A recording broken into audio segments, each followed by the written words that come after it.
میں نے جو کچھ بھی سوچا ہوا ہے میں وہ وقت آنے پہ کر جاؤں گا، تم مجھے زہر لگتے ہو اور میں کسی دن تمہیں پی کے مر جاؤں گا۔ ایک نظم ہے، ایک سہیلی کی نصیحت۔ تم اکیلی نہیں ہو سہیلی جسے اپنے ویران گھر کو سجانا تھا اور ایک شاعر کے لفظوں کو سچ مان کر اس کی پوجا میں دن کاٹنے تھے۔ تم اکیلی نہیں ہو سہیلی جسے اپنے ویران گھر کو سجانا تھا اور ایک شاعر کے لفظوں کو سچ مان کر اس کی پوجا میں دن کاٹنے تھے۔ تم سے پہلے بھی ایسا ہی خواب جھوٹی تسلی میں جان دے چکا ہے، تمہیں بھی وہ ایک دن کہے گا کہ وہ تم سے پہلے کسی کو زباں دے چکا ہے۔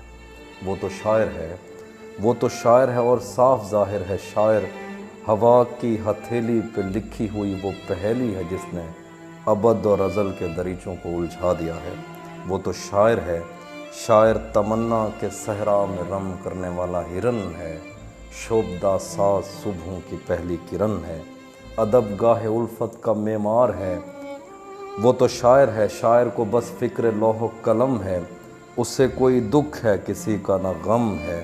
وہ تو شاعر ہے، شاعر کو کیا خوف مرنے سے، شاعر تو خود شاہ سوار اجل ہے، اسے کس طرح ٹال سکتا ہے کوئی کہ وہ تو اٹل ہے۔ میں اسے جانتی ہوں، وہ سمندر کی وہ لہر ہے جو کنارے سے واپس پلٹتے ہوئے میری کھردری ایڑیوں پر لگی ریت بھی اور مجھے بھی بہا لے گیا۔ وہ میرے جنگلوں کے درختوں پہ بیٹھی ہوئی شہد کی مکھیاں بھی اڑا لے گیا۔ اس نے میرے بدن کو چھوا اور میری ہڈیوں سے وہ نظمیں کشیدیں جنہیں پڑھ کے میں کانپ اٹھتی ہوں اور سوچتی ہوں کہ یہ مسئلہ دل بری کا نہیں۔ خدا کی قسم کھا کے کہتی ہوں وہ جو بھی کہتا رہے وہ کسی کا نہیں۔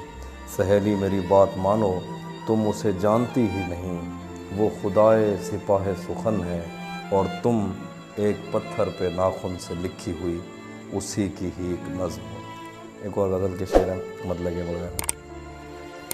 مجھے آزاد کر دو ایک دن سب سچ بتا کر، تمہارے اور اس کے درمیان کیا چل رہا ہے۔ ابھی تک کارآمد ہے تیری آنکھوں کا جادو، یہاں اب تک وہی متروک سکہ چل رہا ہے۔ جدا ہیں اس لیے ایک دوسرے سے یہ کنارے، کسی کشتی پہ ان دونوں میں جھگڑا چل رہا ہے۔ اسی پر چھوڑ رکھا ہے یہ کاروبار الفت، نہیں پوچھا کبھی اس سے کہ کیسا چل رہا ہے۔